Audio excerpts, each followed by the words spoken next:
where we do Twitter conversations every Wednesday, and I think that is where most of the people know me from. But alongside that, we run an agency which Barack Onyango leads called Sparks Corporates.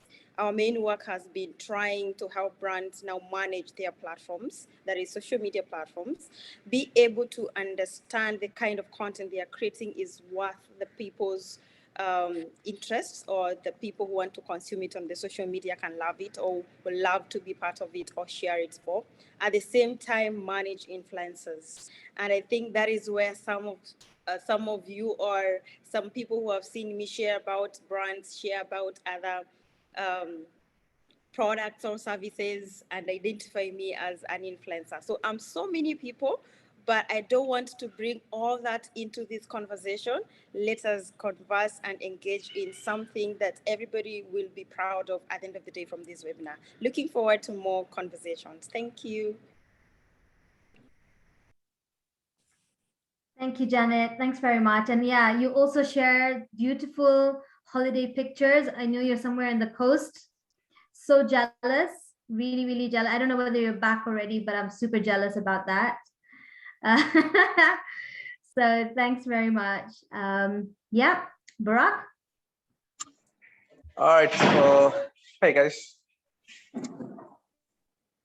Can you hear me? Yes, we can. Okay, so my name is Barack Onyango. Just like Janetta said, I am the co-founder of Africa Chat, and on top of that, we run an agency called Sparks Corporate. And then, aside from that, I am a brand strategist. I'm that guy, just who's helping brands or breaking the strategies that give you headache all the time. And so every time you have a problem with your brand strategy, be it corporate or personal, so here's the guy. And so thank you so much, Rima and Nyandat, for inviting me on this platform.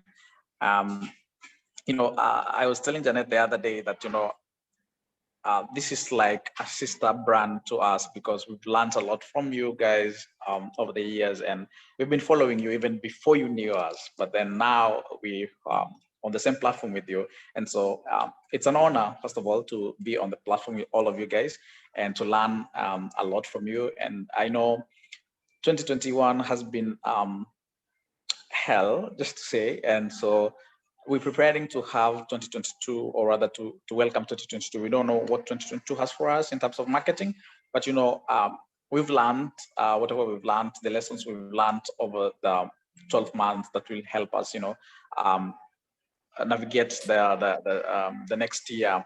And so I hope out of this, we're going to learn more of what we saw and implement that in the coming year. So I'm glad to have been invited to be one among the very many speakers. And so thank you very much, and looking forward to engaging with you. Thank you so much, Barack. That was really appreciated. And yes, we're very glad that you also were able to join us, and you've been able to join us. We've got one more person here, and remember, these are all the superstars that we've had over this year, over 2021, joining us for various webinars so far. So if you guys have missed any of them, please go onto our YouTube channels. Please subscribe to our YouTube channels, as well as listen to all the webinars that we've been doing. So everyone here, so Njoroge, Terry, Janet, Barack, Kani, Alex, myself, and Eunice, we have been hosting you for the entire 2021. So really excited about that. And yes, let's get to Terry now. Terry?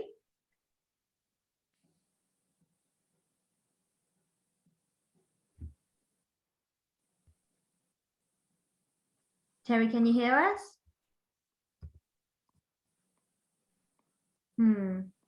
Wonder what is, Terry, if you're speaking, you're muted. Hello? Yes, can hear you. Yes, can you hear me? I don't think my camera is working. Well, I can't see you. Can you see me? No, but we can hear you. Okay. All right, that'll have to do for now. Hello, everyone. My name is Terry Wanderi, and I have been working with Ardy Marketing and MBM, My Biz Marketer, on these webinars for about a year now. I was mostly behind the scenes, which is where I prefer to be, back when we started, and then now it has grown. There's a team around it who are doing a really great job. So I'm really proud to see where this has come from. When I'm not doing that, I work with them again to try to help clients understand the difference between their vision, like it's a product vision, so products or services.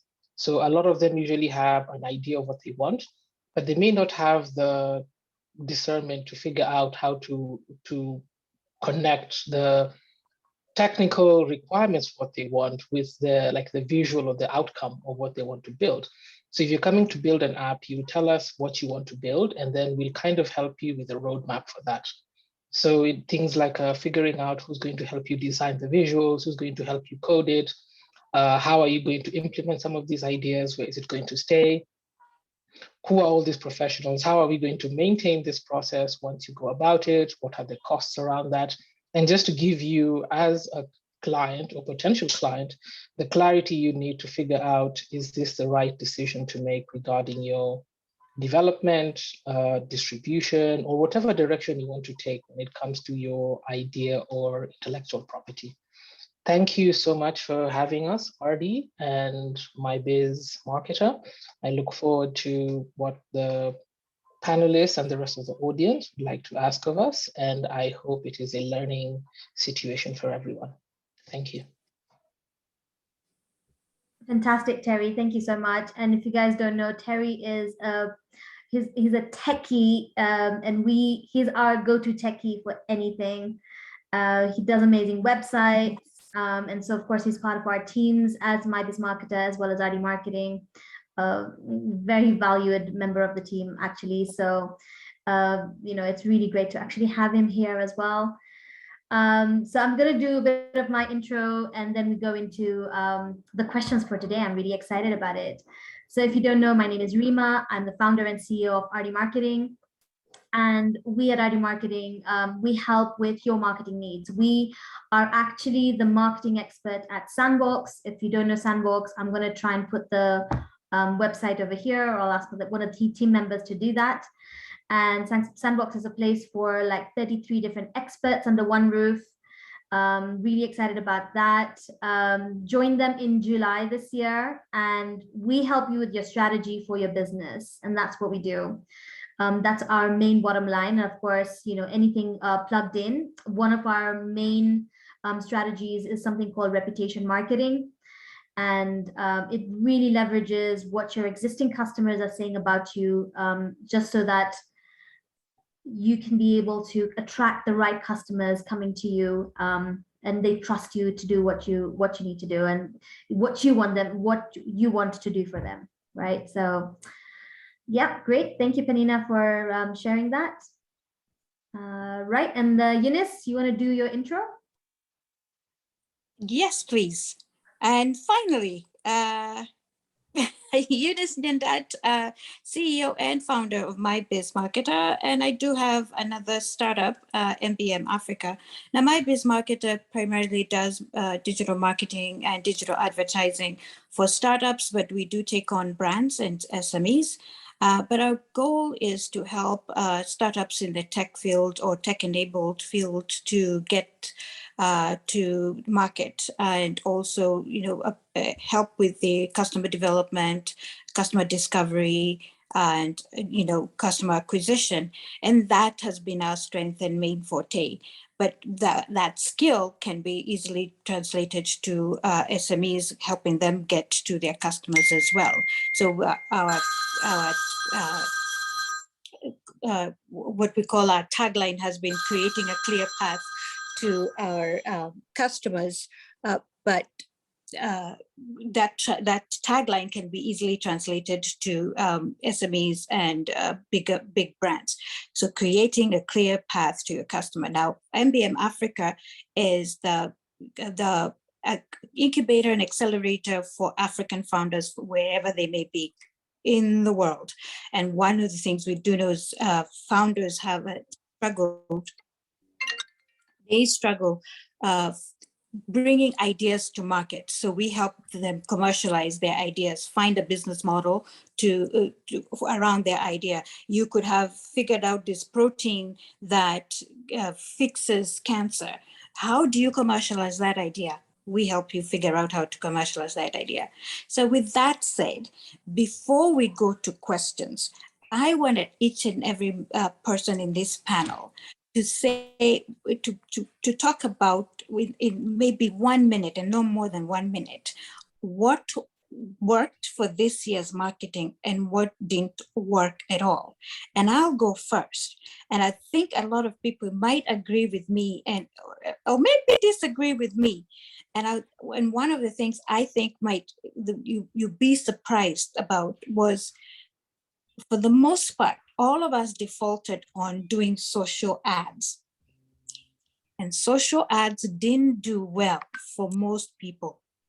They did not return the ROI for the most part. For the SMEs who are looking for customer acquisition, sales of goods, if they were looking to convert in e-commerce, they weren't as good as they've always been. And because the Facebooks, the Instagrams, and these social platforms have been messing around with their algorithms, and there's a bit of a rumor of that they didn't care too much about the small scale, the small budget customers. They cared about the bigger budget customers.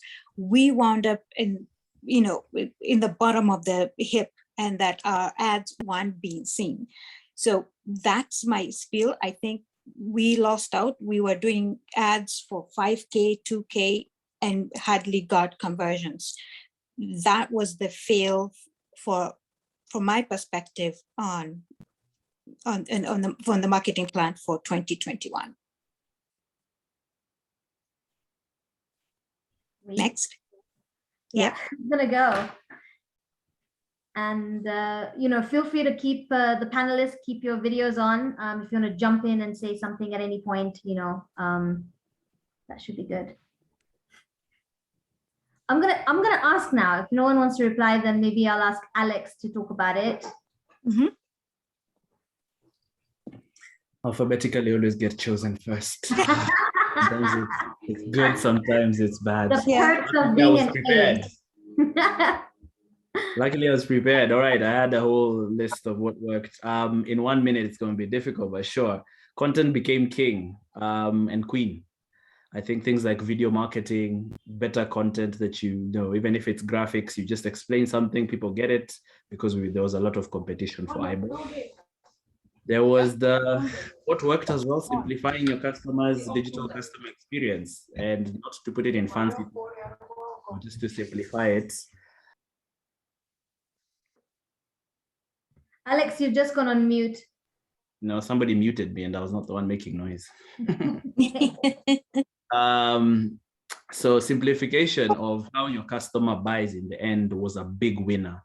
If you had a way to say, I have product A, this is your picture, this is how you'll buy, we saw that easier conversion happen that way. I think people appreciated less customer experience, less I want to chat, they were like, oh, I can click here and click here and click here and buy. Oh, I can send a WhatsApp message and it will get to my door. That was really great. So WhatsApp, Facebook Messenger, chatbot, small things, but chatbot sounds a bit complicated, but like WhatsApp was pretty big. I met a customer who has grown a database of 15,000 customers in 2 years since COVID. So I was like, bro, that's a win. Automated marketing. What was the number? 15,000 WhatsApp contacts. Wow. Okay. That easy. Is crazy. And then you talk and then you get your product. And they have like 3 guys on WhatsApp all day, which is great. So customers are now lazy and want the best, simply. What didn't work, I think, as Eunice had mentioned, I don't think it's ads. I felt like ads did exceptionally better.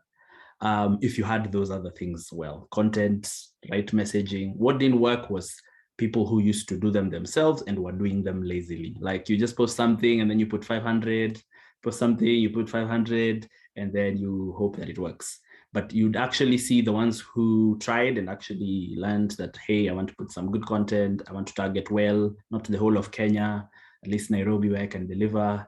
You'd see they'd get good return. I think, yes, it became a bit more costly for conversions and things like those, but it became so much more accurate. You could get much better results. And that's, I feel, what somewhat worked and what didn't work in 2021.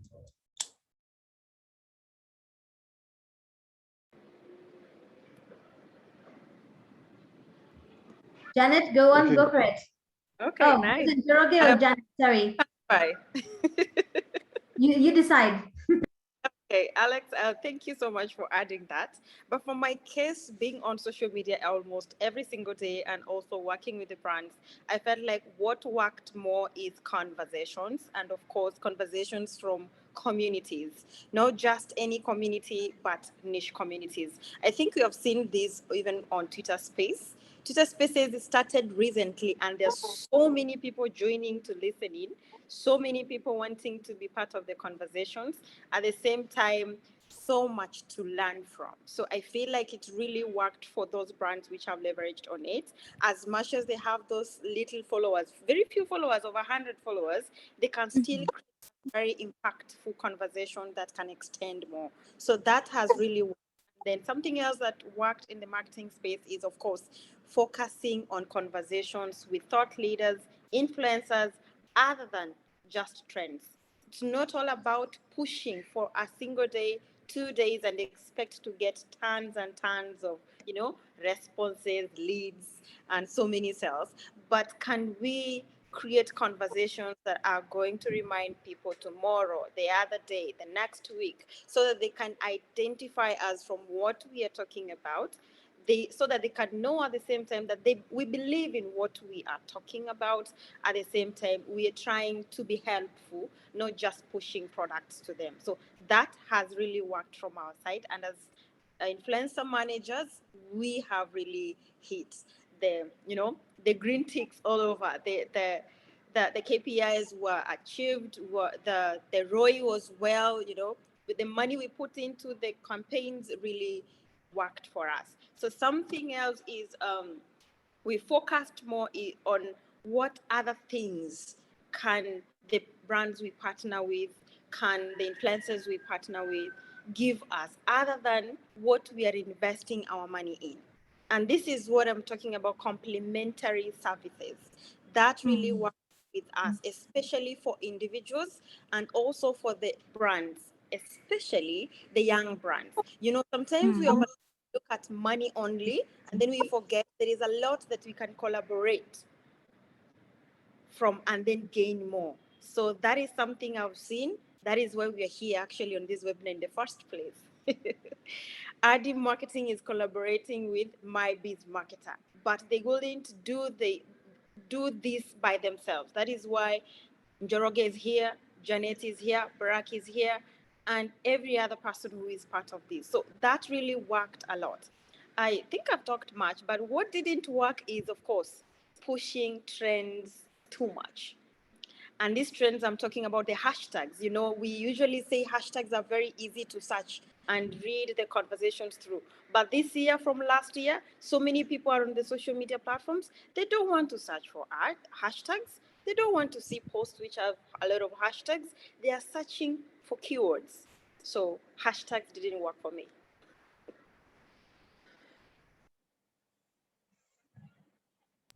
All right, Njoroge, I'm going to give you a shot because he had unmuted himself earlier.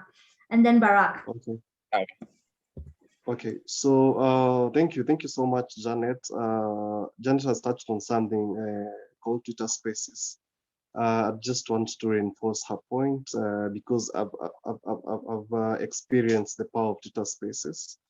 There's a client from Rwanda who insisted on appearing for Twitter Spaces for Onyango Capital. I don't know how many of us have interacted with that particular account. So you'll find that Mwango Capital does not have a lot of followers.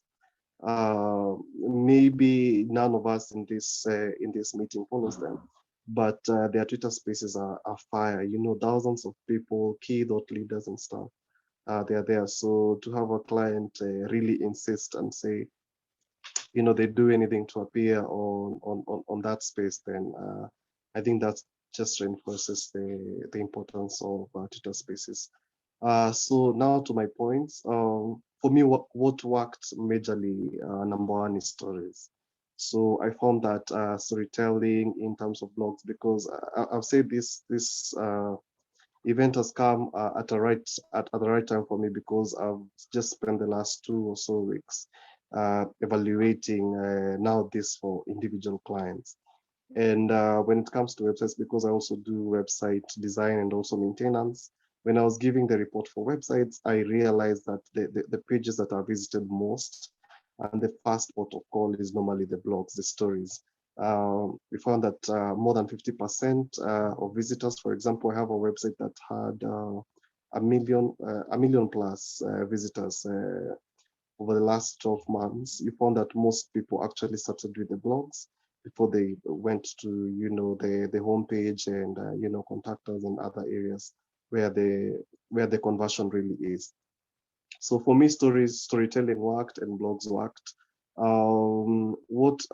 There's also something I did this year that was very deliberate, and I was just trying to experiment how I run ads. So for the longest time, I've been running ads with a view for engagement, or the call to action being WhatsApp us, you know, send us a message on Facebook and stuff like that. But for this year, I had a client who really empowered me to do more, and who, you know, I managed a very big advertising budget for.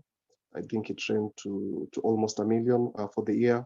And all I was doing is, you know, collecting leads.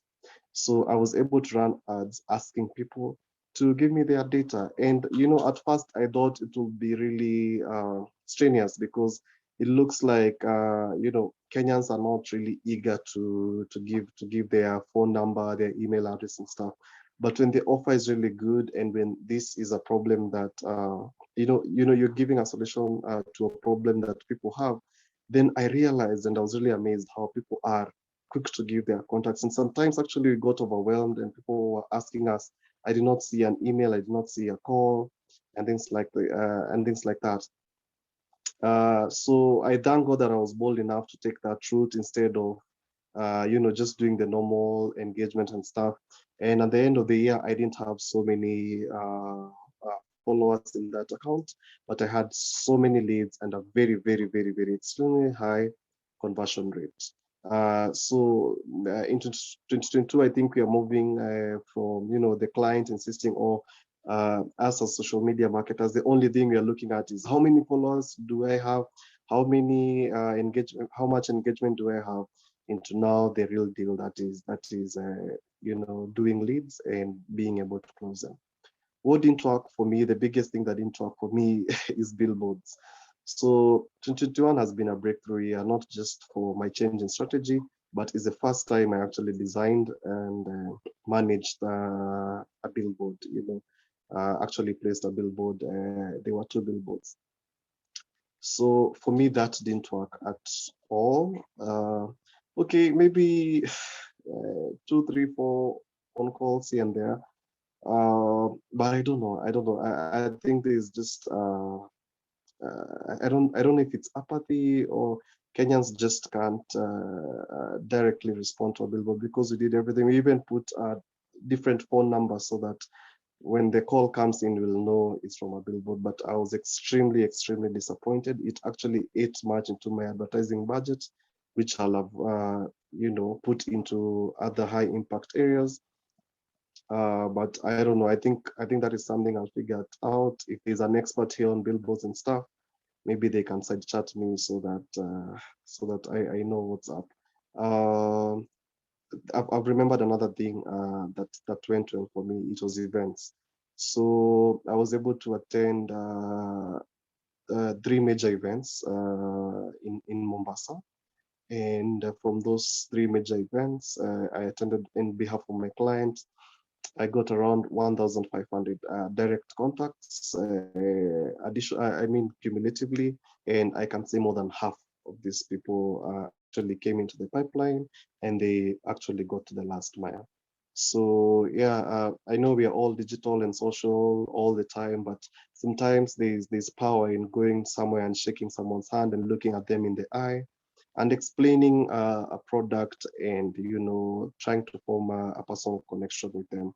uh, Maybe we should not just be doing social all the time, but also step out of our comfort zone and do a little work that we've known to be done by salespeople, but we can also do as marketers. Thank you so much. That is amazing insight. And I love that you've covered both online and offline. I think that's phenomenal, Joroge. Really good. Thank you. Barak, go for it. Yeah. During this period, I must say, marketing changed, and it's changed because we stopped now creating copy and marketing copy using our heads, and we started using our hearts, because we realized that a lot of people wanted to hear more stories. How is this going to help me? Or is this product going to help me? And so we changed how we were creating, stories. And first of all, that is what worked. The stories worked so much because emotions in the story made us make a sale. And so if you look at most of the companies that say they succeeded during this period was companies that use stories in selling their products, and not only selling their products, but the brand as a whole. Because you realize that during this period, a lot of people were shying away from hard sell, and companies were avoiding that so much because it would appear to be so insensitive, you going out selling something while the pandemic was rearing its head. And so another thing that worked so well was CSR. A lot of companies decided this time, let's not sell the products, but let's sell the company, and through that, let's use art of helping people to sell our products. And in return, a lot of awareness was created about the companies and products, and a lot of the people behind the scenes, because some of these companies were now pushing people out, their staff out to go and interact with people, say sorry to the people, and stuff like that. Something that didn't work was the ads. I must concur with Eunice, because ads, even some of these companies that we know very well, for example, digital went viral for the wrong reasons in London, because number one, they were partnering with the government to encourage people to sanitize, and so it was misconstrued as urging people to go back to the office, and that didn't sit well with the people. So a lot of ads that were put online were brought down, because number one, once a wrong narrative has gone out, it's difficult for people again for the companies to redo that. So they were put down because people didn't want to hear about digital again, and people were like, we're not going to buy this, because at the moment you should not be selling or urging people to go back to the office. Take care of your staff first, and make sure that they're safe for you to start campaigning for us to go back to the office. So ads didn't make it, or rather didn't do well during this period. And some of the clients that I had, I advised them not to put the ads on, because even if you look at the algorithms, and if you touched on anything COVID, you were like being curtailed. The information was not going out well.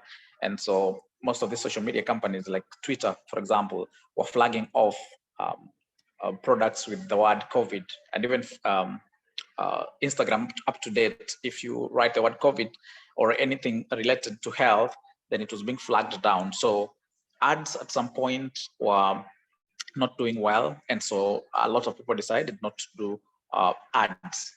And so if you look at even now, we are not off yet, but business is coming back. But then again, we're still continuing with the stories, and stories emotional, because we're touching a nerve for you to sell. We're not just hard selling, because hard selling is something that is of the past.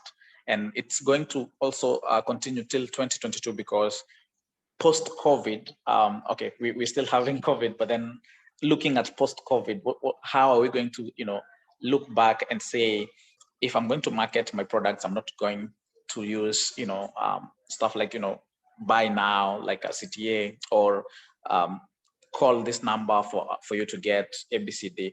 Call to actions are a bit becoming soft. And so how are they being soft? The big soft, because number one, we're looking at marketing as not just marketing like we used to know marketing before. We're looking at marketing as a relationship. Yeah, I'm having a client, or rather I'm having a customer, and I'm looking at this customer, staying with this customer for like 5 years from now. So if I start bugging him or her today with hard sell, I'm going to lose him or her along the way. So I'm going to use courtship first for him or her to stick around for some period of time before I start selling to him or her. So looking overall, we are changing marketing as a whole, and marketing is not just putting your wares out there in the open. You have to court the customer first before you sell to them.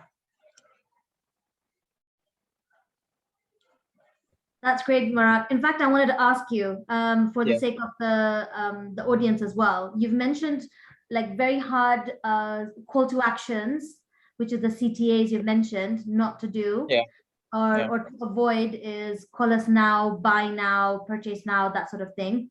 Whereas traditionally, this is what we would go for, right? I mean, we're doing an ad, so of course you want to have that sort of call to action to like click and go to the website, or purchase now or something. So what are some of the call to actions, the soft ones that you're talking about right now, that you would go for? Yeah, so I'll give you an example. If you creating an ad, for example, for a product, it's not tried to outrightly go for the hard CTAs, call to actions like buy now and stuff. Create a story behind that, and tell me why you want me to buy it. I'll make my own decision. For example, you're selling shoes, right?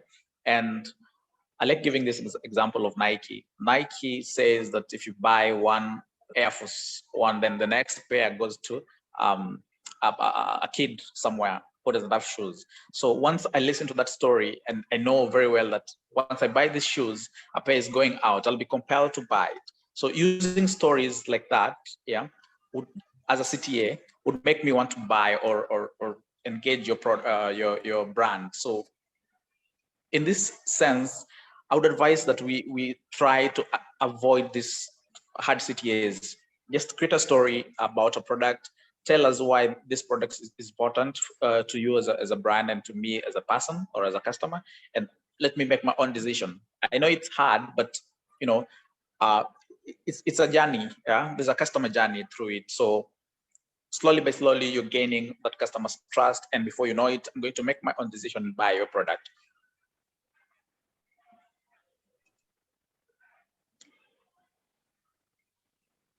We've been talking about storytelling, telling stories, not hard selling. And I love that. And I think there's already that trend. Yeah, this is the trend that was for 2021, that, people were going with stories, people were going with certain content. Again, Alex talked about that. And again, the content that you create for somebody or for your customers or for yourself has to have that angle for the story, right? So what are you trying to say to your customers? What do you stand for? Basically, what are you standing for? Yes, we know you sell shoes, but then what else is there that I would be able to connect with your business, right? Yeah. Fantastic. Barak, thanks so much. Kanye, we haven't heard from you on this particular conversation, so go for it. Well, I think everything has more or less been said, and I'd have to agree with everyone that what this period did for a lot of businesses is it made us realize how personal business is, and how emotionally connected you have to be to your clients. Yeah. So I'd say that what worked during this period was personal business, and I think that is why WhatsApp marketing just completely blew up. You know, if I look at even my own buying habits in the last 1 year, I realize a lot of the stuff that I buy, I actually buy from companies that are advertising on WhatsApp or that have a WhatsApp component to them. So I'll go there and I'll look at their portfolios or their catalogs and pick from there, and then have a personal conversation with them. Yeah. Large marketing budgets, of course, were completely killed. And I think this was a time for a lot of companies to just kind of try and figure out what their brand personality was. Because you cannot do personal business or emotional business if you do not have a personality. So there was a lot of, I think, work that was done by a lot of people trying to figure out, so who am I talking to? What am I saying? What do I stand for? Like you just said a few minutes ago, Rima. And then who's my niche? Who am I actually speaking to? What do they want? What do they like? What are they emotionally connected to? And then how can I plug into that?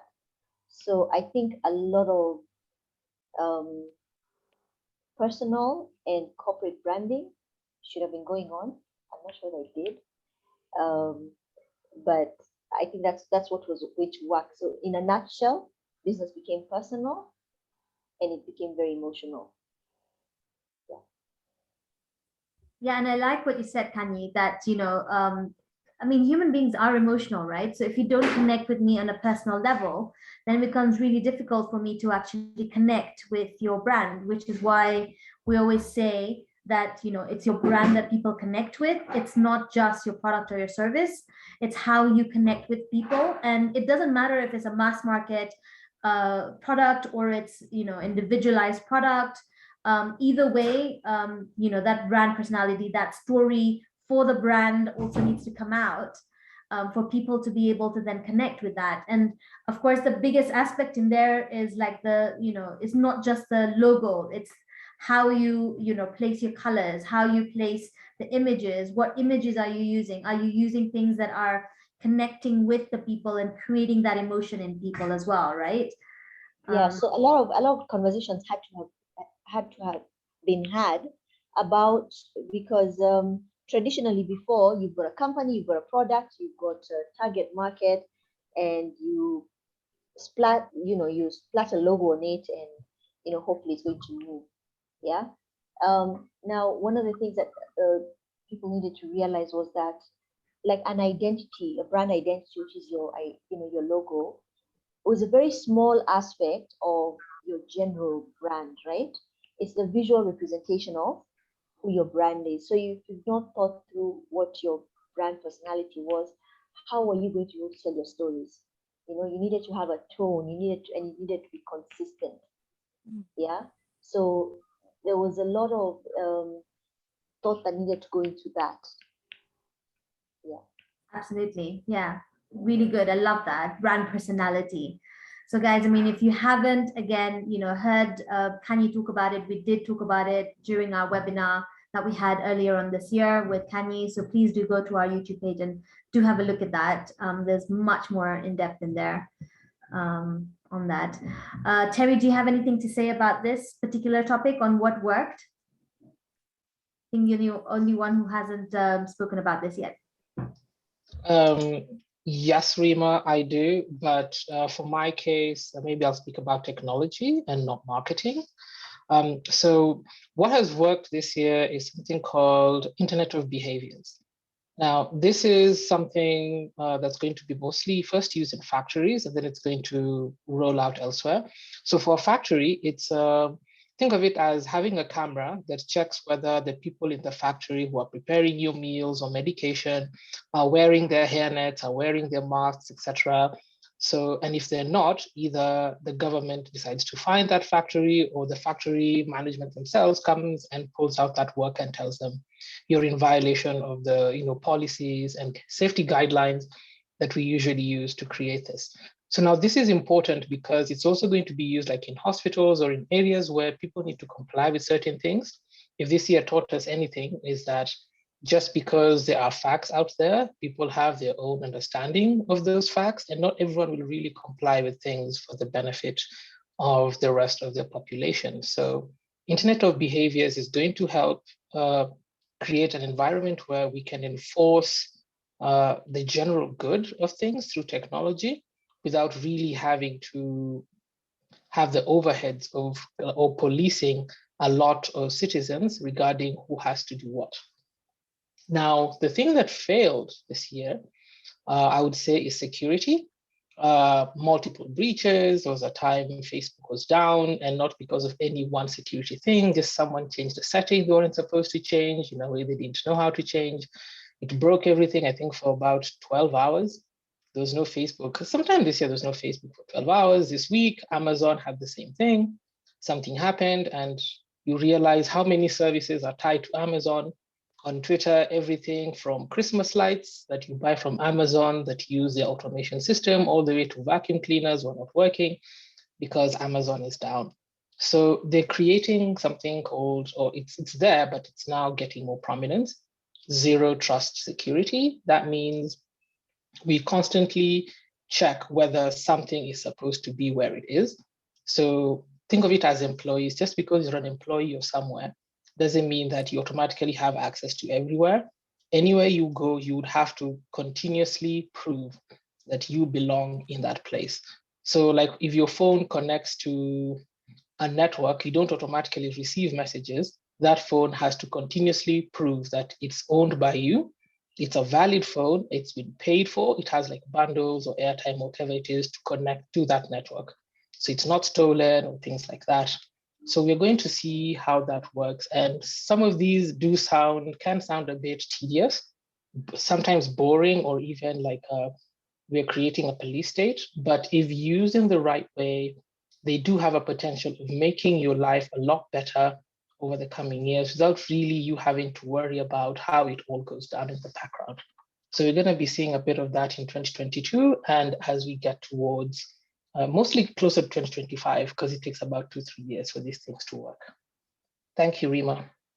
That sounds quite a bit of like tech work, and but I know that's related in one way or the other to marketing. In fact, one of the things that that really like comes up for me, which is tech related and marketing related, is like the iOS.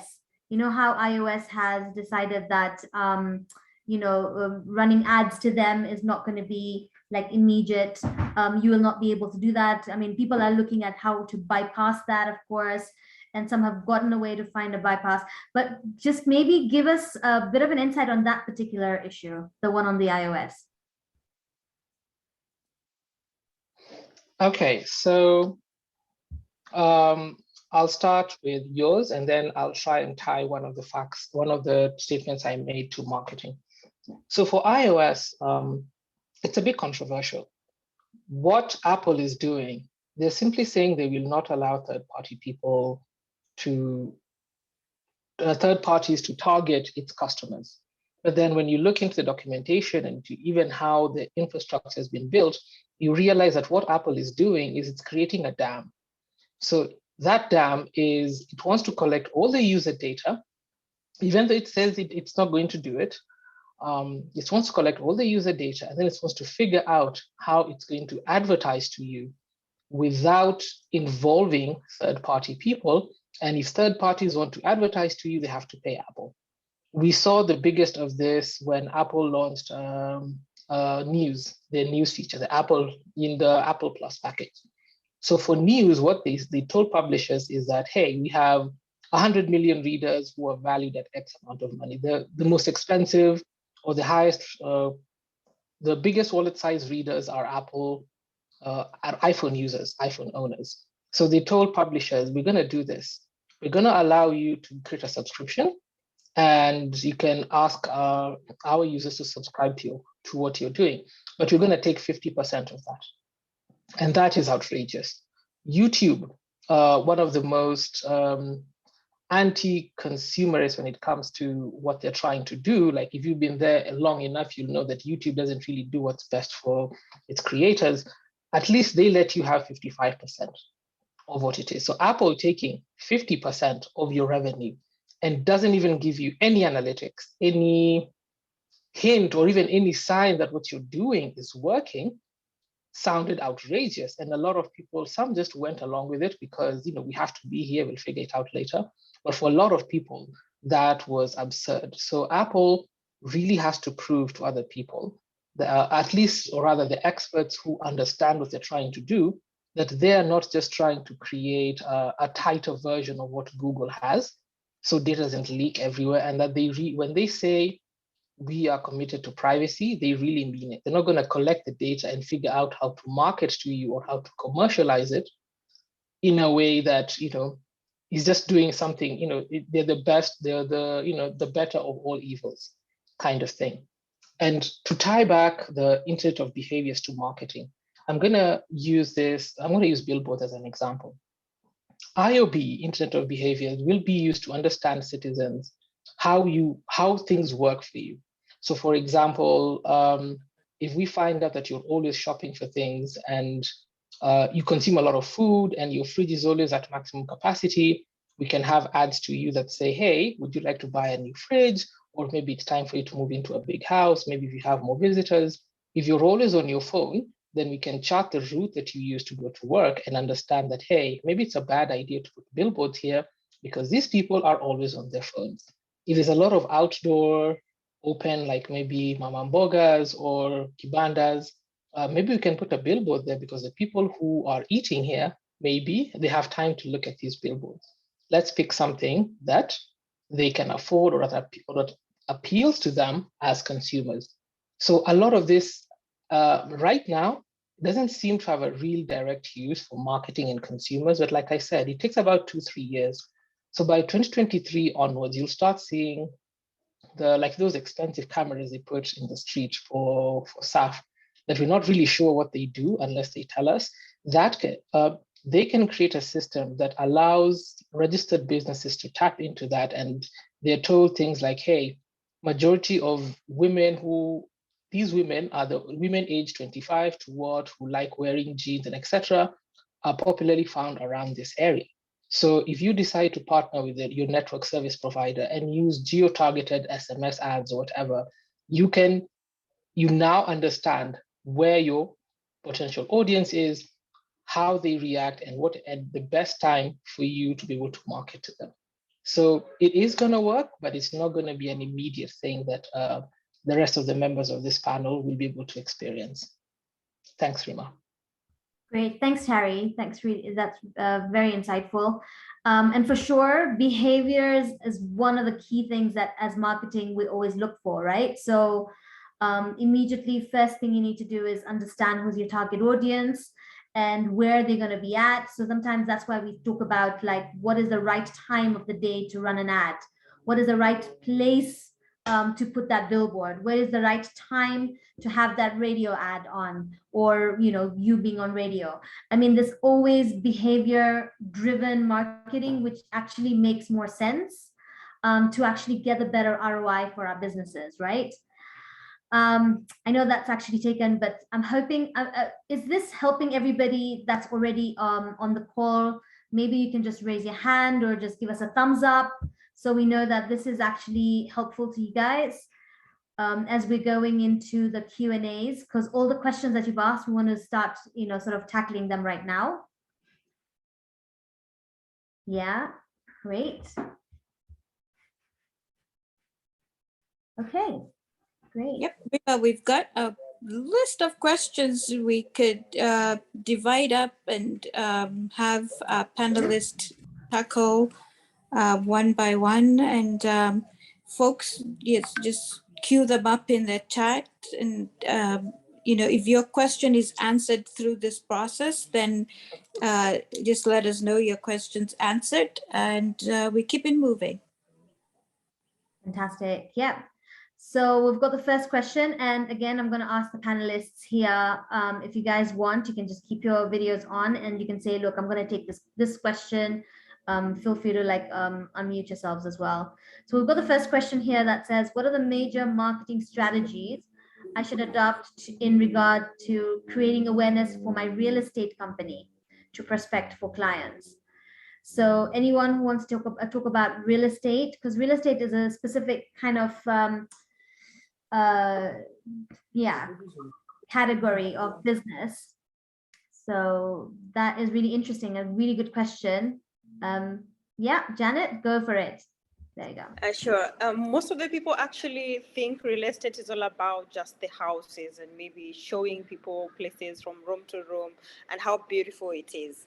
And most of the time we tend to do it more on Instagram, and then we forget other social media platforms. But my kind of way I would love it approached is from an angle of, are you being helpful to me before you show me about the product, before you show me the house? What kind of content do I know you are of? You know, what kind of conversation do you usually drive? Is it I'm coming to your page just to check through and then I see photos of rooms, houses every single day? You know, that will be like, oh, you are selling and yet I don't really have the money, but I really need some knowledge behind this real estate so that I can know on how I can plan myself to budget for such a house, or to think of investing in such a huge, because most of the time, you know, real estate is, we look at it and everybody is like, oh, a lot of money has to go into this. So the only people who are going to manage it are those people who have the big cash. So how can you make it more romantic, at the same time more conversation, in a way that somebody who might not have the money to buy can actually carry the conversation and maybe have the conversation offline when they are having with their family members or other friends who have the capacity to purchase that house. So it's not all about showcasing what you are selling, but are you giving the information that can help somebody 10 years down the line, 5 years down the line, or make it a conversation of the social media space that you are sharing that content? Yeah, I kind of love that. Go for it, Add Tanya. something. Also, in addition to that, you have to ask yourself. So I'm in real estate. I'm a real estate company, but what am I really selling? You know, you could say you're selling, yeah, property, houses, real estate, but maybe what you're selling is a lifestyle or comfort or security. Yeah, when you think of it like that, because you have to kind of connect the emotion of what it is that you're actually selling through your product. Yeah, when you think of it like that, then it's very easy for you to also pick your niche, and your visuals then become very easy for you to do, because then, you know, if I'm selling comfort, it means that I'm showing this caliber of images. For instance, I'm using this type of language because this is the language that my customers, my ideal customers would speak. Thanks, Rima. That's great. I love that. Thanks so much for bringing us back there. One thing I will add to that, of course, is I've found that, you know, real estate companies, of course, who do I trust? That's the other question that always comes up for me. Like, you know, especially if there is buildings that have not been like brought up already, right? So it's not an existing building, or it's not an existing apartment, but you're then putting money into when they're building it up while the construction is happening or before the construction is happening. But how do I trust you? So I think the trust is really important. One, and especially if you've already helped customers to get a house, rent a house, buy a office, rent a property, whatever that is. But if you get your customers to write you a review, and that use those reviews to actually leverage more business. Again, I will always come down to that, getting feedback, listening to customers and using that. Because then I would, if I don't know your business and I go to, you know, like I don't know what the company name is, but I'd go and look for that online and I see that there's no reviews at all about that business, I'm not likely to trust you. Whereas if I have other people who are already there and they've got trust, I will find trust from recent reviews of customers, of your customers who've said something about, no, I really did, I love that, you know, the delivery was good. He promised me a great house and I really did get it. They said that they're going to deliver an apartment in 3 years, you know, and they did that. I mean, whatever that is. getting those cookie points to actually go ahead is a really important strategy. I will say for real estate, but also for any kind of business as well. 100%, because this is what customers are looking for, right? Especially when everything is online and everything is on mobile. And we know in Kenya, everyone is consuming on mobile as well, more than laptop, more than computer, more than tabs, all. And Joroge, tell me if I'm wrong, because I know you've been doing some reports and stuff, but in your reports, does it say, in our reports it does, that mobile is the highest consumer of anything that's happening right now online? Yeah, it's true. I've had that in actually 4 of my clients. Where the traffic is clearly, very, very clearly for mobile, especially unique visitors. So also that's not discounting, desktop and all, because as I said, it's for unique visitors. I think people are excited to search via the mobile. But when now they become top of mind and they really care about your product and they really want to buy, maybe they do extensive research next time on desktop. So yeah, I think that's how I can do it. Yeah, I love that. And of course, on that note, of course, making all your content mobile responsive is really important, whether it's on social, whether on the website. So just because of that, it's really key to make sure that your website, if it's an old website, make sure that's, come back in, renew it, put new, software into it, and make it mobile responsive. I know, Janet, you kept wanting to put in something, so just you wanted to add something. Go for it. I thought you were gonna forget that. Okay, so something else I remembered about real estate, cause this is something that I've actually experienced recently. I attended this event in Nairobi. They had an amazing kind of expressing themselves in their real estate, and everything was glamorous. And I was so sold. I was like, I'm going there, and I just want to get myself a house. But the problem was, sometimes there's some things they sell. Everything looks amazing and beautiful, and you just want to do your next check, and you be like, oh guys, you can get it. I want a house. But one thing that we forget when it comes to that is the trust that you talked about. How are you building the trust with these people? It's not about showing them only the beauty. Can you actually give somebody, it can be someone who is known or somebody who is not known. Let them tour the place. Let them showcase, let them show us what is happening on the ground. How does the house look like? Yes, I don't really approve having the best photos ever and then putting them on the internet.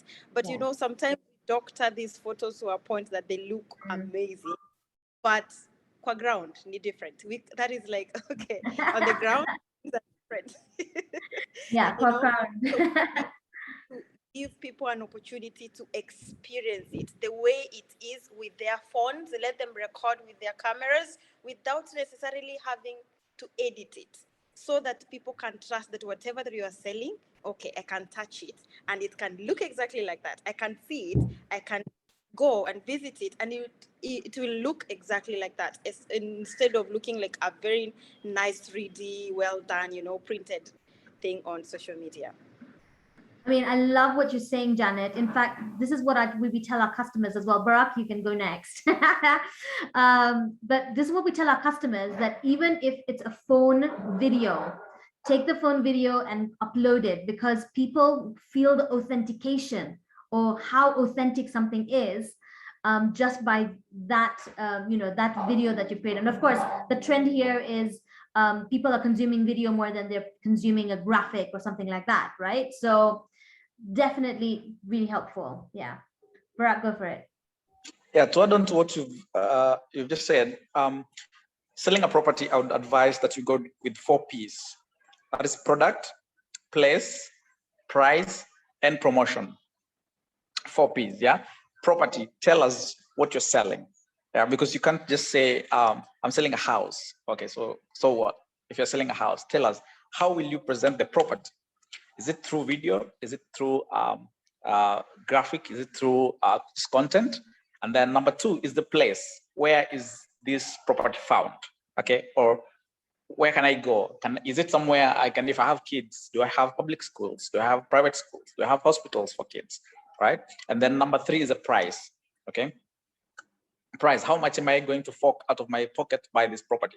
Tell us, because you realize that when you go to buy a house, there's some hidden costs that, you're not being told on your first visit. You'll realize now when you're about to cut that check that, oh, you need to pay for this road to be allowed to use the road, or you're told that, you know what, this fence should not be here. Actually, you're supposed to erect a fence, but first, before you erect a fence, you have to cut a different check.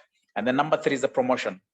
Now, are you going to promote it online on websites or just during exhibitions? Yeah, and you don't have to promote your product where you don't have direct audience.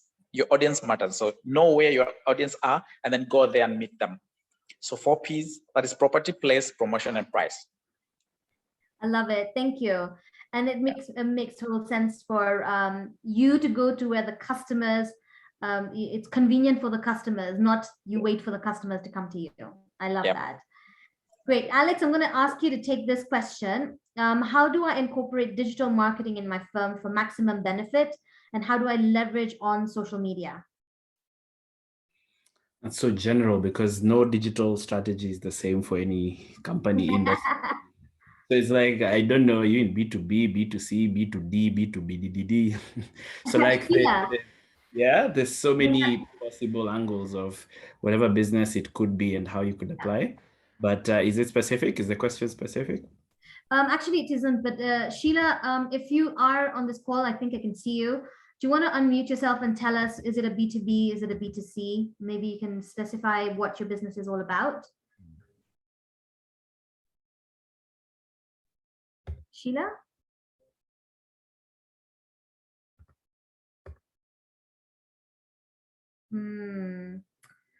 Okay. Oh, hi. Sorry, I was trying to unmute myself. Okay. Go on then. Yeah, I guess it's B2C. Yeah. B2C. Okay. Yeah, I think, is that all you wanted to know? B2C? Yeah, sure. Would you mind picking up the question from the top then, now seeing that now I know it's B2C? Yes. Wow. Maybe just describing what we do. We sell a game. It's a family, game, family, friends. And what we find is that people need to experience the game before they can actually make a decision to buy it. Just how to get people to understand the game, to experience the game, and then buy it. Yeah. I love it. Love. Thanks, Sheila, for expounding a bit more. And we call those experiential products. Sometimes even real estate is like the example they were pulling. It's hard to sell a property until you kind of feel it, see it, touch it. And B2C in a game is one of the most interesting things. But I wonder if you've ever heard of something called QVC. QVC has made experiential marketing of products their core business since whenever. They sell some weird tool somebody made in their home. They just do a video, you come and demo it online while people are watching, and people blow up the phone lines just to call and buy that product. So I think when you're thinking about your strategy as well, like, who's the consumer of this product? Still do your same digital thing. You do have a goal. You want to sell how many pieces? Then do your target audience. Who loves this game? Is it young people, campus students, blah, blah, blah, blah, blah. Figure out who those are. Then do your, content that makes them excited. Show them this is a fun game. It's how do you game the game that will keep you A, B, C, D, fun with friends, drinks, and a nice video. I think as well, content is king. Make them feel the feeling of the enjoyment they would have as they experience this product or use it. We've seen children's games, and we've actually marketed like small children's game, all those building block things. And like people watch superbly long videos to understand. They're like, wow, this is a 3, 4, 5 minute video, but the kid looks like they're having so much fun. this kid will spend so much time, my kid will spend so much time on this thing, so I'm going to buy like 10 of them. Yeah, I'm going to buy the set. So I think experiential, just show them. I think Kenya is not yet to, the kind of AI, experientially Maju is different. Like Nike, if you want to buy a pair of Nikes and you go on their website, you can pretty much put them on your shoes. Like you put your feet and it will just show you how the Nikes will look. And that's pretty cool. But I think for now, experiential is just watch a video, blast it with friends, make sure people understand it's super fun. And, even as Janet and the other teams are saying, it doesn't need to be a super, wow, overproduced video, but a kid playing with the thing, and then blast it. I think that's a pretty good way to start and start seeing what people will ask. I iterate, create another video. Yeah, I think that's my advice. Thank you so much. That. Yeah. Sure. That's great, Alex. I love the fact that you're doing the experiential and video for sure, 100%. And it could be a combination of your screen share of what the game is all about, and then of course the one of how the kid is playing. Things I would add to that is if it's educational or something like that. I mean, if it's beneficial in some ways, because games itself are beneficial, right? As much as there's this massive debate between sort of going with kids playing outside and kids playing on a video game. There is the aspect there. There's a big debate, but there's even the digital games are actually very helpful, right? Alex, sorry, I'm just going to ask you still to answer this other question that is here. Lillian's asking, how do I get started with digital marketing? Must I learn graphics to excel in digital marketing? Lillian's asking. I think digital, like any industry in marketing, is just knowing that you can't be an expert of everything, because again, it's also so wide. I love Janet's experience that she Twitter spaces on content like that, influencers. I have no idea about those people. I don't even know what if you name like 10 of them in like one go, I'd probably know one. So that's one space that's really intense and brands are loving it. So I think you don't need to know everything, but you do need to know one thing pretty well, or a few things pretty well. You don't need to know design, because as well, you might take a long time to figure that out. There's branding experts. So a lot of collaboration would be great.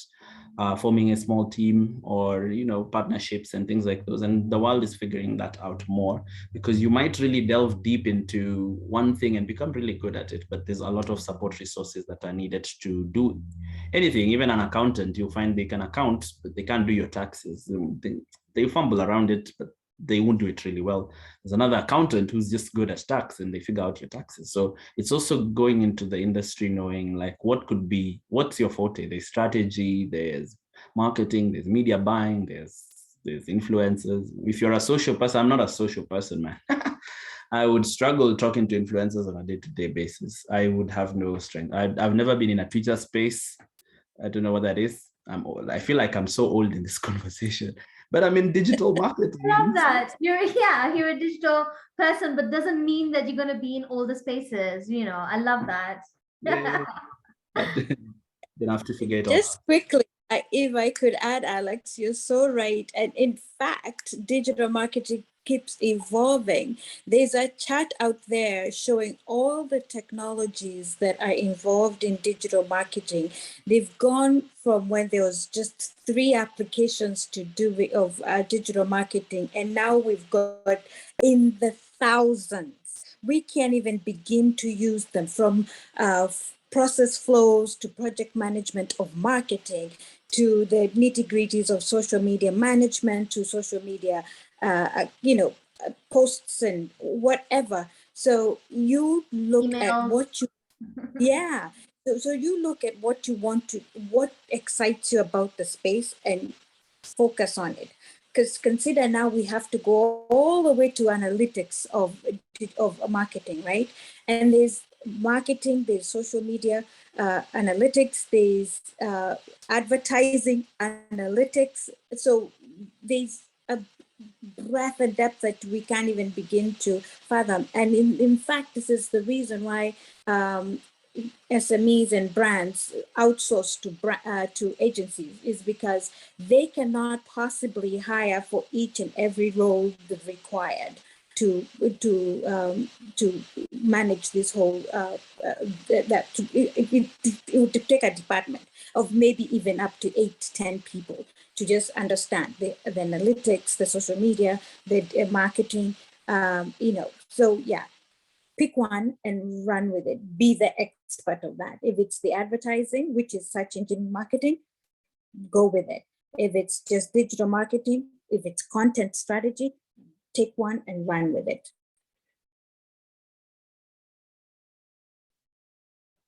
So Hope can that I answers. jump in? Yeah.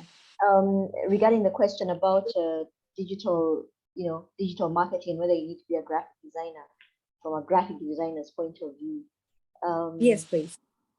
No, you don't, because like I'm a graphic designer, I'm not a digital marketer. Yeah, what it means is that I partner with digital marketers.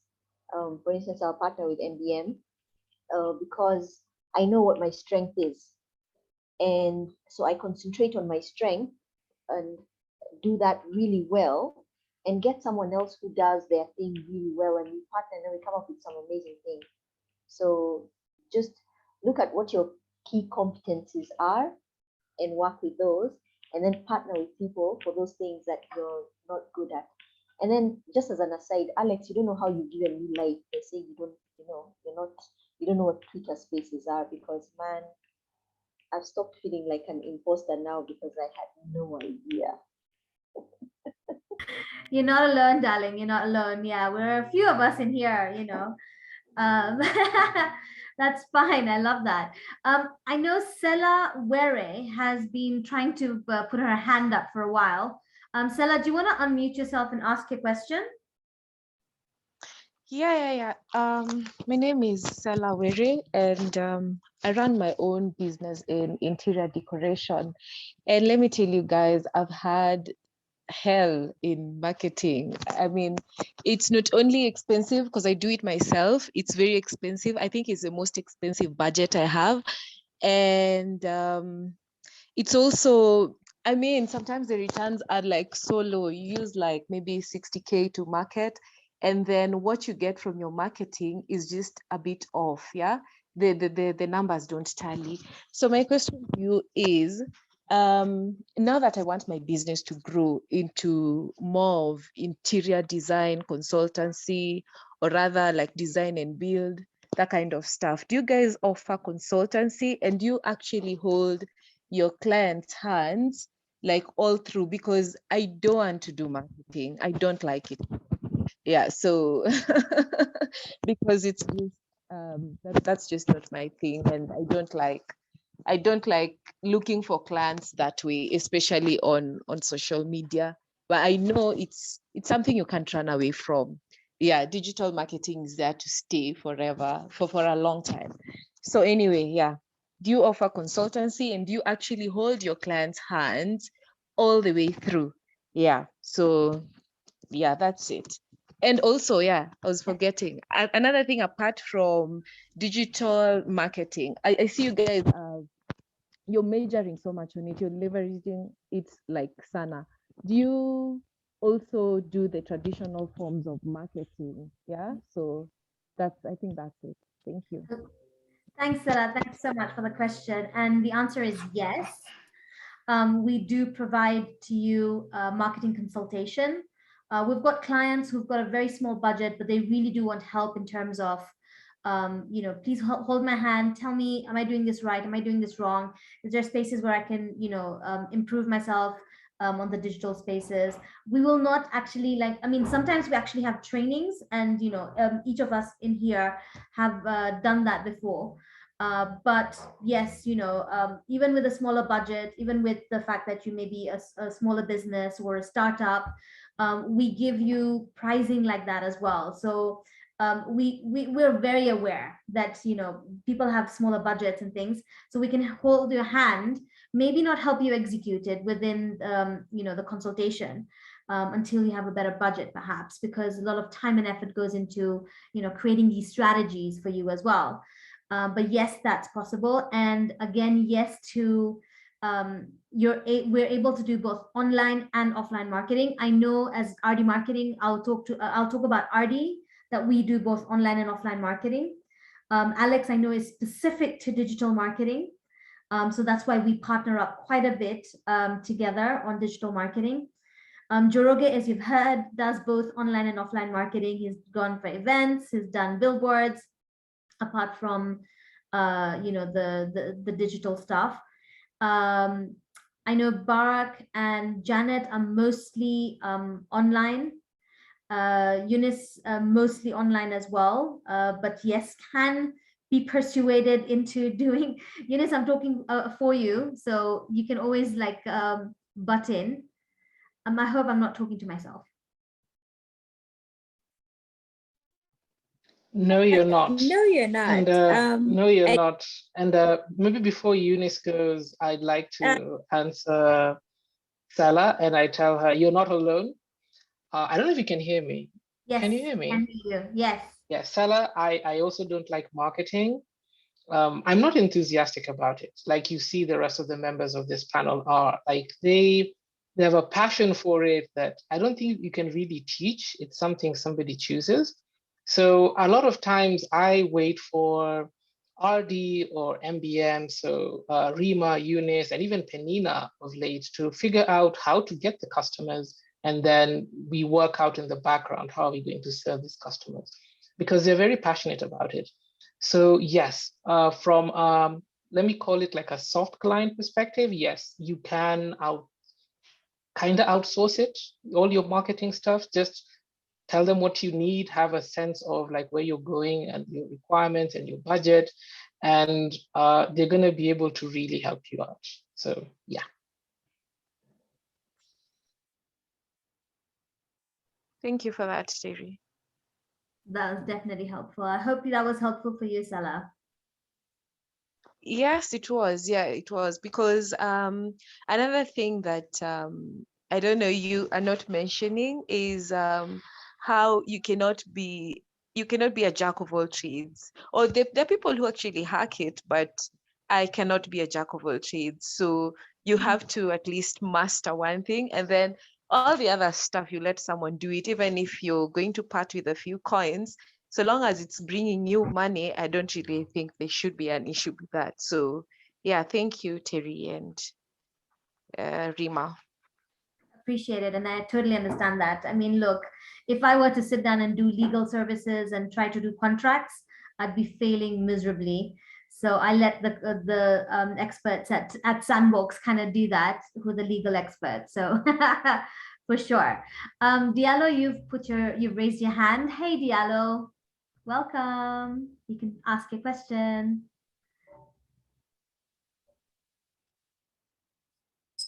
Let me see. Unmute. You can unmute Yeah. yourself. Yeah, there you go.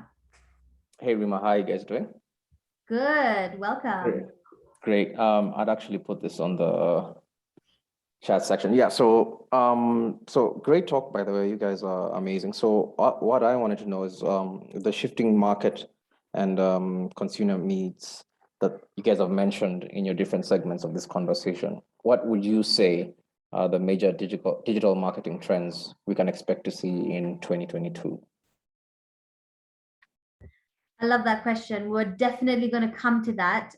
What to expect for 2022. And maybe that is something that we can all sort of have a go at. Barak, do you want to start on this one?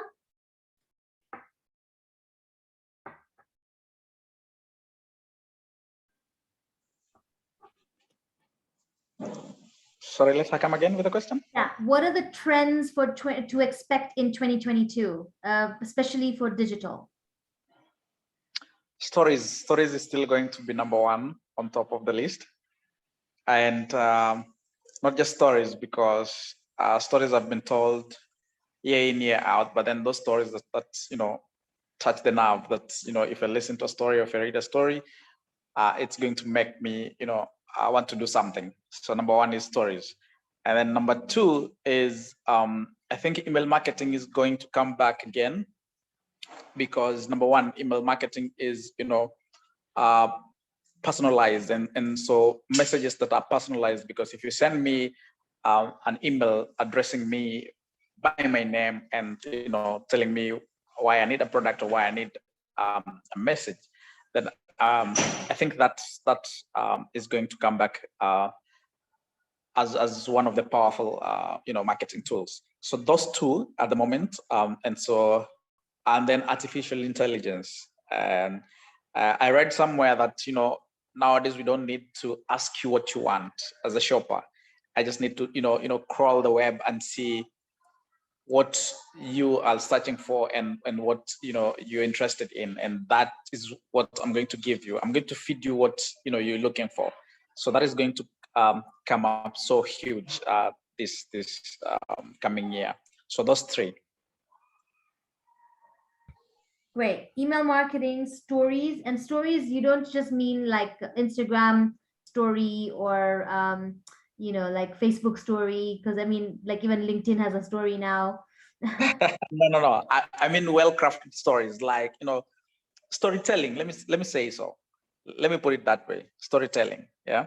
So in marketing, we're not just going to market. We're not just going to write 2-3 sentences of copy. We're going to tell a story behind a product. We're going to tell a story behind a founder. We're going to tell a story about a company, and that is what is going to market you. That is what is going to sell. I love that. Yes. Thanks so much. Great. Njoroge, do you want to go next? Yes, I do. So for me, I think 2022 is the year of the integrated approach. So this year, someone said at some point ads are not working, and interestingly, I've talked to so many people and they told me the same thing. So next year, I'm seeing marketers having to do more than just write posts and post them and run a few ads. I think we're going to see a little bit of PR integrated into marketing as well. Like today, I woke up to an article of one of my friends who runs a tech firm, has been featured on the Business Daily, and from the comments that I was getting, people are saying, yeah, last time our founder was featured on the Business Daily, and we got so many sales, we got so many people following us on social media and stuff like that. So while not all of us might, start doing offline marketing like I've experimented with, we might have to do a little bit of PR. We might have to take a few clients to TV for TV interviews and stuff like that. So I'm seeing a very challenging year ahead for marketers who just want to do social media and earn a paycheck. I don't think it will be enough anymore. So this is a call to action, and also what can I call it? It's just me telling you that when you go for the holidays, party hard and rest hard, because next year is gonna be a hell of a year. Thank you. Sorry, so you're definitely saying both online and offline marketing, right? Yes. I think that will be required of us, and I've seen in my experience, I've seen offline really complements the online. When you meet someone offline, and even when you have events and things like that, even the nature of the comments, they'll be more positive, they'll be more informed. You won't be having the same rhetorical questions from people who know nothing about your product. But it really helps, especially in the conversion, if in your social media digital conversion, if you have a relationship with your customers offline as well. Actually, I love the idea, and I know Barak touched on exactly what you said right now, which is relationship marketing. I think creating those relationships are going to be super key. I know one of the questions when I was scanning through in here was around about retaining customers, and retaining customers for sure is all about relationship. Are you keeping them engaged? Are you keeping them informed? Are you keeping them when, of course, email marketing comes into play, WhatsApp comes into play, but are you keeping them well informed, and are you actually delivering what you have promised, so to say, right? I mean, that's going to be really key and important. And Yeah. remember, growing a business is not anything if you're going to keep losing the customers you have and then gaining new customers. Means that you're almost at zero. So you're getting all these new customers, but you're not able to, sort of retain your existing customers. So really, really key important. Jorge, thank you so much for that. Thank you. Thank you. Great. There we go with Kanye. Should we go with that? I don't know where Janet and Eunice have jumped off at. Let's go with Kanye. Okay. Like Barak said, I think next year is all about building authentic stories. Yeah. That you need to find your, like I had said before, your brand personality and really connect with it so that you're really connecting with your target audience. And you're not just about selling a product. In fact, nowadays it's very difficult to just sell a product. Yeah, people need to connect with your story and feel emotionally connected to you before they even start looking at your product.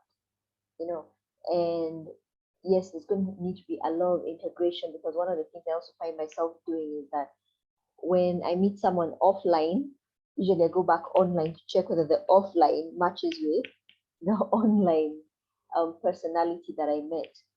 And so building a lot of personal stories, building your audiences. Business is still going to be very personal. So the larger the company, the harder it will be for them to connect with their audiences. And that's why I think smaller companies, all these companies that mushroomed up over the pandemic period, are doing quite well because they're able to build their audience very organically and authentically from their stories. And I think storytelling is also not telling stories just for the sake of telling stories. It needs to be authentic. So for instance, like when I'm telling my story, it's my personal story.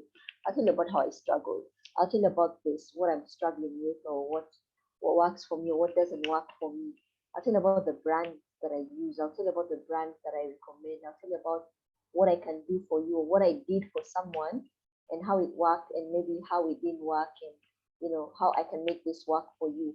Those are the kind of things that people want to hear and the kind of things that people want to buy into, I think, coming in 2022. I love that. And of course, people buy from people they trust, people they love, people they like. So your brand personality is that people that we're talking about. And so that's really important to connect with somebody on that level. For them to actually buy from you, right? And they would buy not just the product or the service, but the benefit it brings to you. I think that's age old, yes. Right? What is the benefit that I would get from, getting consultation from you? What is it the benefit that I will get from, getting that brand personality? Asking Kanye, hey, listen, I really want to have a conversation with you about the brand personality. What would that do for my business? Yeah. And it's also not just about me selling, let's say, a service or a product to you. It's about me, how am I adding value to you? Remember what I said, what are you selling? I might be a graphic designer, but I'm selling creative solutions, or I'm selling great brand personalities or something. I'm selling a feeling, I'm not selling a product. Yeah, I'm selling this feeling through that product that I'm trying to sell to you. So once you connect with that, then I think it makes it a lot easier. And that connection has to come through everything, in the way you speak, in how you present yourself, in your visuals, in the language you use, and in what forums you find yourself in. Yeah. Great. Thanks, Kanye. That was really good. Janet, I'll ask you to go next. And I love that you've shared your Twitter on this as well. Go for it. I was like, you read it. I'm glad actually to be able to be part of so many conversations around digital marketing, especially on the industry experts from Talkwalker, SEMrush, and the main ones we know, most of them who usually plan lists for 2022 or 2020 reports on conversations and social media trends, and the kind of conversations actually we had. And I like the fact that each and every one of you who has spoken on the trends, you are right. So most of the trends will actually affect us in some way. But I want us to look back to the years when we had COVID and when we didn't have COVID. Brands actually did CSR, but they did it, and some of them were like, oh, we don't want to show off on social media. People will think we are bragging because we gave some money out for some people to be helped somewhere. But now that is how they are going to show us more of their maybe personality, one, and emotion and empathy at the same time. So they will do it a lot, but it wouldn't be like, oh, we went somewhere and this is what we did, these are the photos, you scroll through and check. They will try and put them in a way that they will connect more with us by using storytelling, at the same time by sharing personalized content. So each and everyone who spoke, you are actually right on track. And something else I liked about the pandemic, actually, yes, we can say it really didn't come for the good, but to some extent it has pushed us back to remember, you know what, guys, on social media, as much as you are a one person, you have your own account, you're trying to build your community, you also need to think of the ways you used to engage in the past. Meet in a group, engage, converse, share, listen to everybody. Let everyone share their own stories. And that is what we are doing in communities. And that is what we are doing in this webinar. It is not just a one-time thing. We show up every time because I know very well there is something that Eunice shared last time, but she didn't talk about it more, and I would love to learn more about it. So that is the kind of things that I believe that we'll see in 2022. People will show up, they will want to be seen in the communities, they will want to share, they will want to learn, and at the same time, create possible partnerships where they can offer each other complementary services. And I think I mentioned this in my tweet in the morning. It's not about just partnering just because you want the other person's audience. It's about what are we helping people solve? What kind of solutions are we giving? What kind of products are we gelling together to give something more of value other than just one thing that is missing two other things, you know? So that is what I believe is going to happen in 2022.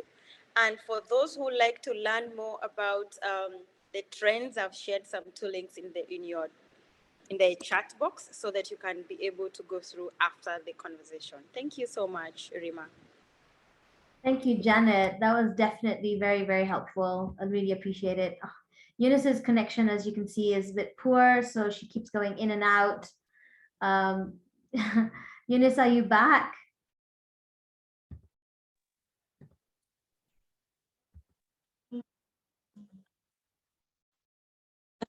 Back, I'm getting kicked out here and there, and I just wanted to give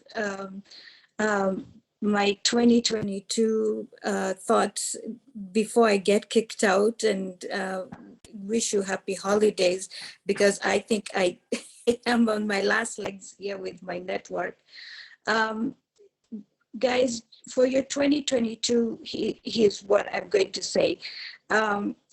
Build community to build trust. Tell your stories, short and long if you can. Those videos can capture your short stories. Don't be shy. And you don't have to be in front of the camera to tell a story. You can tell a story without being in front of the camera. You can tell a story with a PowerPoint presentation through Canva, with text, with color.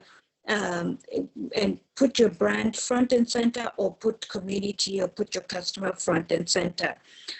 But and one thing we keep forgetting is the customer, and trying to retain that customer. If we can connect with our customer and retain the customer and build around that customer is going to bring us more customers, right? Because the good word of a customer always closes a new customer, period. So marketing is made easier by word of mouth from another customer. So if anything at all, if you do one thing at all without spending too much coin, is building that community of customer.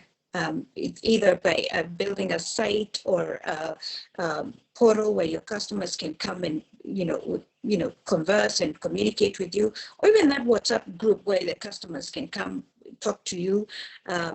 Build it, then build trust, respond to your customers quickly and often, stop the DM for pricing, be open and transparent. Then we're going to do better. Do what you say and say what you do. Be trustworthy and as transparent as you can. Build those sales processes so that you can repeatedly do the best you can, and you follow those processes each and every day. Repeatedly, you'll have insights that then get you to doing a better job at serving your customers. And that's your 2022. Put in your 2022 plans around that. Thank you, everybody, and happy holidays. Thanks, Eunice, and that's for in case you just jump off. Really appreciate that. Alex, do you want to quickly give your 2022? We're about to close, guys, so but just thank you for hanging in there. I think mirroring the sentiments of what most experts here have already said, it's there for relationship marketing, for personalization, for integrated marketing, for connecting with audiences on a true perspective. You're selling, but I mean, even if you're creating a product, you're doing business, it now means a bit more in the social world or in a marketing world. People want to kind of hear be more than just niko na hii and it's the offer, niko na hii and it's the offer. And then let's connect with audiences and really just forget those vanity metrics. We have a lot of likes, we have a lot of follows. Instead, like, what are people really connecting with? 50,000 followers, yet you have, very low engagement rates. You have 300 followers and all of them are like, wow, super great. Your company is growing where it's growing. The quality, the quantity does, the quality is better. Provide quality for your customers. And I think the smart data use things, technology is now very adept. You can learn from things like website visits, cart ads. One of the people here who's shared their website already, I've checked out, gone to the website, added to cart, visited other pages. What do you learn from that? Can you read that data and be able to say, let me try something from this, experiment a lot, and I think use data to your most benefit. And as also said by Njoroge, I think people need more connecting. The days before, when we used to now value a lot of one-to-one connections, have your brands have some of those. Have your brands have partnerships where you can be at K1 flea markets, show Gonga the game, show people. People love to see, people love to touch people, and then use that word and share it out there. So I think those are my recommendations for that. Thanks, Sheila, for sharing Gonga the game. I think guys should check it out. It looks very interesting. Great. Did I miss that? But thanks, Alex. Oh my God, I want to check out the game as well. Did I miss it? I'm looking for it online. Can't find it. Okay, Sawa. If you can share it with everybody, that would be lovely. Maybe somebody in here is actually your client. But thanks so much for that, Alex. Terry, what are your 2022? What do we look forward to in 2022?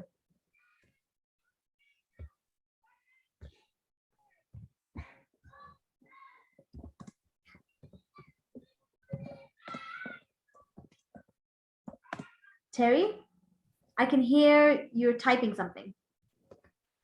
I keep being muted. Oh, sorry. Hello? Yeah, I hear you. Hi, I keep being muted.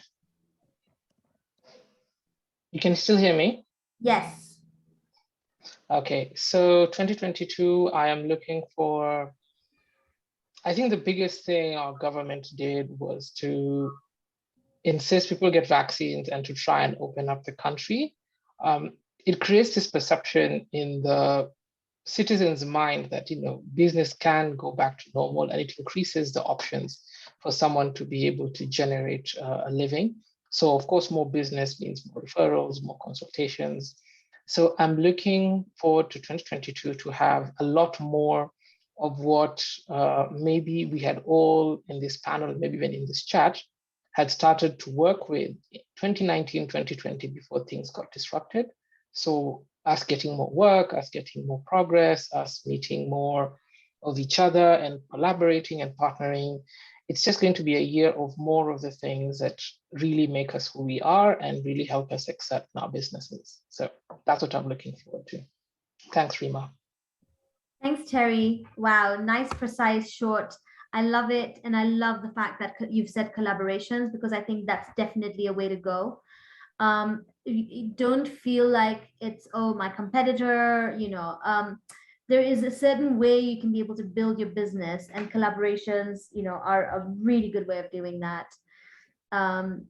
Janet, Barak, Kanye, Terry, Alex, thank you so much, guys, for being here, joining Eunice and I, for doing this towards the end of the year. I'm really hoping that everybody got something out of this, and everyone got some value out of this as well. If you, again, maybe a show of hands or a thumbs up that you guys got something out of today's conversations. Great, thank you. Really appreciate it. Also, guys, please put your contact details like the way Alex has put over here, so that if they would like to reach out to you, maybe your handles or something, they can reach where they can reach you. It would be lovely. Mr. Alex, the introvert. Yes. But yes, I think just as a closing, one of the major trends I see in 2022 is being able to connect with your customers, but through you know, getting the trust from your customers, be it through the storytelling. Oh, I love what Kanye said, authentic storytelling. That's really key. That's really important. Being really authentic, being real. Those are really crucial parts of today. Email marketing, it has never died. I think people should connect with your customers in the best way possible, and email is the really right way of doing that. You know, you guys haven't talked about TikTok. TikTok is a place where businesses are going to. Please do try it out. There's some good stuff that's coming out of it. But the main key thing I'm going to leave you with here also is know where your customers are. So understand who's your target market, who's that audience, and how can you connect with them. So if your customers are on Twitter, please go on it. If your customers are on Instagram, please go there. If your customers are a particular event, and a physical event, please go there, right? Speak to people, connect with them. That's really crucial and really, really important as well. So with that said and done, of course, we can talk for hours. As you can see, all of us have always got something to say. Please reach out to us. Kindly give us feedback. We'd love to hear how you thought our webinar today was, or how you feel like connecting with us has been. There's some QR codes in front of you, or there's some links in here as well. Maureen, if you can just put the links again in here for giving us that feedback. We'd love, love, love to hear from you. And also on new topics. As we go into January with new topics and new things that we are going to do in 2022, we're super excited about it. And with that, would love to wish you Merry Christmas and Happy Holidays as you go into you know, your holidays and you go into the new year. Asanteni sana, thank you all so much for being here and for being part of this conversation. Really appreciate it. Feel free to reach out to us. As you can see, there's you know, we've got a free consultation for 30 minutes with us. Please book it. Please don't book it on Christmas Day. But please do book it, even if it's for January. We'd love to hear from you. Would love to have conversations with you and take it from there as well. So thank you very much. Oh, and when we send out the email to you guys, we will put all the contact details for Kanye, Alex, Janet, Barak, Terry, Eunice and myself, and of course Njoroge as well, who had to leave because he had a prior engagement happening during this time. So guys, thank you very much and have a good one. Right, my panelists, if you want to say something, please do as you say goodbye. Thank you so much for hanging in. There was 2 hours. Thank you guys. Happy holiday. Thank you, everyone. Just remember, keep it real for 2022. Yeah. Happy holidays. Happy holiday. I don't know. Kanye, we are going to keep it real and as raw as we can. I love that, Alex, the little thing in your head. Holidays. Oh, okay, Alex. Hey, by the way, you dropped their holiday dates. Nobody wants to share good. Eh? Yeah, man. Eh? Yeah. I know. Eunice, we have a goat. It's okay. Okay, sawa. It's at Kanye's people. We can continue marketing Toros there. We don't have it nowadays. We can go for a whole bull. Yeah, that's Indio. It doesn't have to be good. It can be, you know.